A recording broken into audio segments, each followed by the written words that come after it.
Tonight's Lone Star Adventure is Hands-on History, a little-known museum, a military museum where the exhibits can be touched and handled, sometimes even driven. We are headed east of Dallas to Nevada, Texas, and the Military Heritage Collection of North Texas. It's Fire Up Day at the Military Heritage Collection of North Texas, a unique museum where the exhibits are anything but static.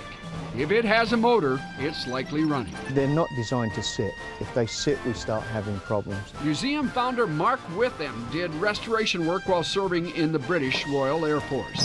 The oil business brought him to Texas, where he later founded the Military Heritage Collection, with a growing number of buildings on an acreage near Nevada, Texas.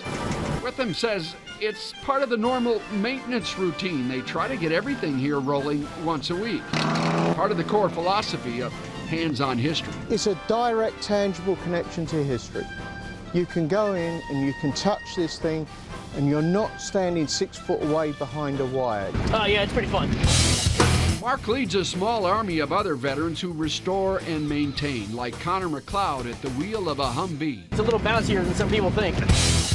Currently the same setup that you would have if you were driving around Afghanistan. Glenn Martoni's done a lot of work on a newly restored Vietnam-era truck that the soldiers all called Deuce and a Half. It's the biggest truck that we have, and it's the one that most people flock to because it's the most iconic from Vietnam. But the motorized stuff is just a fraction of the collection, one that continues to grow. You know, originally everyone thinks that the vehicles are the thing that would interest me the most.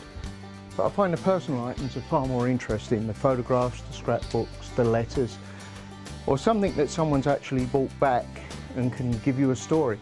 Because at the end of the day, that's what all this is about, is telling their story. The museum's long-term goal is to display every American uniform from 1900 to the present, and they're about 80% there.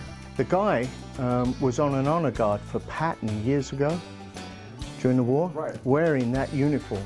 So much fascinating stuff. This leather helmet from World War II, donated by the pilot's daughter, carefully restored.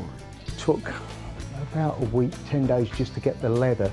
But if you're feeling it now, the leather, you can touch it. For the most part here, it's all hands-on. Remarkably, especially with smaller groups, visitors occasionally get to drive the vehicles, even the tank. Almost nothing cannot be taken out for church and civic groups, driven in parades and at veterans events. You know, we get a lot of vets, but very few in their service career actually get to drive a piece of armor. That was cool. Thank you, Mark.